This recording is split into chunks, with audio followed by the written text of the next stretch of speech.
Assalamualaikum warahmatullahi wabarakatuh. Suatu saat saya bertemu dengan salah seorang teman akrab. Dia bercerita tentang sebuah kejadian nyata yang dia alami langsung beserta dengan bibinya.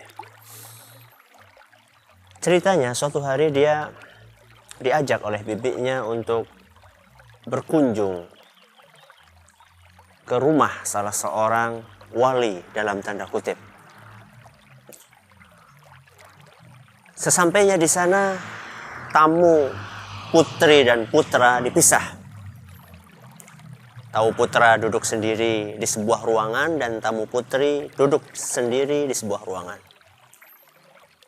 Sehingga teman saya ini nggak tahu apa yang terjadi di dalam ruangan putri dan bibi dia juga nggak tahu apa yang terjadi di ruangan putra.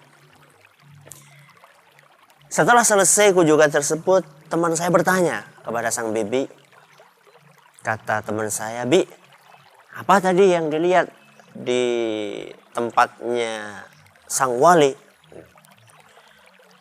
Kata bibinya, "Masya Allah, nak, ketika kami masuk ke ruangan itu, ternyata di ruangan itu sudah ada sang wali. Sudah ada sang wali di situ, yang wali tersebut, maaf, tidak memakai selembar benang pun di atas tubuhnya, alias telanjang bulat." "Terus bagaimana, Bi?" kata teman saya. "Ya, kami semuanya duduk, ibu-ibu di situ duduk mengelilingi wali telanjang tadi. Kemudian si wali tersebut memanggil salah satu pembantunya, minta diambilkan rokok. Akhirnya diambil satu batang rokok, kemudian dinyalakan, dihisap sekali, dihisap 2 kali, baru dihisapan 2 kali, rokok tersebut dibuang sama wali tersebut ke atas lantai. Ketika dibuang di atas lantai, apa yang terjadi? Yang terjadi adalah seluruh hadirat, ibu-ibu yang ada di situ, mereka bergegas untuk memperebutkan harta karun puntung rokok sang wali tersebut. Dari sekian puluh ibu-ibu, ada satu ibu yang beruntung dalam tanda kutip mendapatkan puntung rokok itu. Apa kemudian kelanjutannya? Si ibu membawa sang bayi di dalam pangkuannya yang mungkin baru umur sekian tahun. Dan bayi itu oleh sang ibu diperintahkan untuk menghisap puntung rokok dari sang wali itu. Dengan tujuan ketika ditanya supaya apa? Supaya pintar seperti Mbah Wali tadi. Subhanallah, kaum muslimin dan kaum muslimat yang kami hormati. Begitulah kita melihat fenomena orang-orang yang berusaha untuk ngalap berkah, untuk mendapatkan berkah dari wali atau dari kiai atau dari orang yang ditokohkan, siapapun dia. Maka kita perlu melihat, kita perlu mempelajari, kita perlu mengkaji, apakah fenomena seperti ini masih dibenarkan oleh agama kita?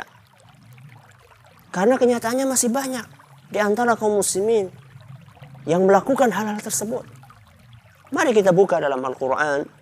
Allah subhanahu wa ta'ala berfirman di dalam surat Al-A'raf ayat 54. Kata Allah subhanahu wa ta'ala dalam Al-Quran surat Al-A'raf ayat 54. Tabarakallahu Rabbul Alamin. Tabarakallahu Rabbul Alamin.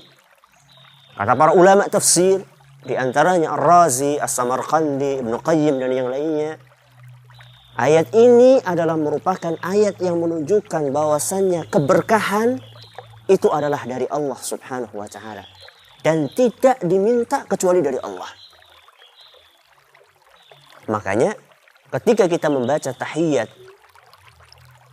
di dalam sholat 5 waktu kita membaca firman Allah atau hadis Nabi SAW, At-tahiyyatul mubarakatus salawatut tayyibatu lillah. Apa sih artinya? At-tahiyat penghormatan. At-tahiyatul mubarakat, barakah. At-tayyibat yang baik. Itu dari siapa? Dan dari mana sumbernya? Lillah. At-tahiyatul mubarakatus salawatut tayyibatu lillah. Dari Allah subhanahu wa ta'ala. Maka seyogyanya dan seharusnya kaum muslimin, ketika mereka mencari berkah, mintalah berkah itu dari Allah subhanahu wa ta'ala.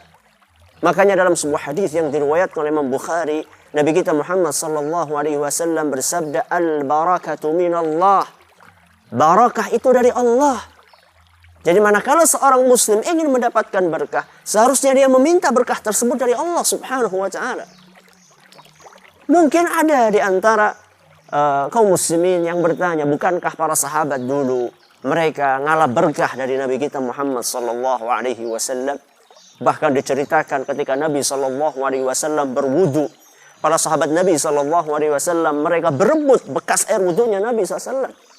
Bahkan bukan hanya air wudu, sampai keringatnya Nabi sallallahu alaihi wasallam. Para sahabat mereka berebut untuk mendapatkannya.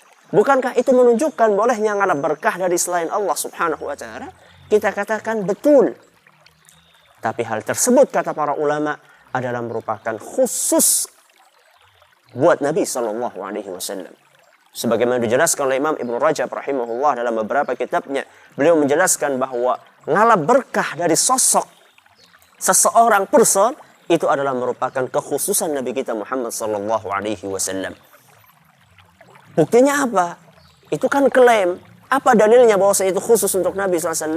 Dalilnya kata beliau, kata Imam Ibnu Rajab, dalilnya adalah para sahabat Nabi SAW.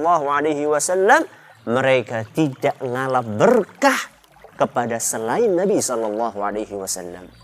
Makanya setelah wafatnya Nabi SAW, para sahabat tidak ada yang ngalap berkah dari Abu Bakar radhiyallahu anhu, manusia yang paling istimewa sesudah para nabi dan Nabi kita Muhammad sallallahu alaihi wasallam.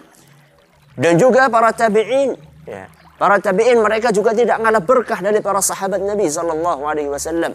Dan ini menunjukkan bahwasannya analogi berkah, mengkiaskan, mencari berkah dari Nabi kita sallallahu alaihi wasallam kemudian dianalogikan kepada orang-orang saleh sesudah mereka, itu bukanlah sesuatu yang bisa diterima oleh para sahabat Nabi sallallahu alaihi wasallam.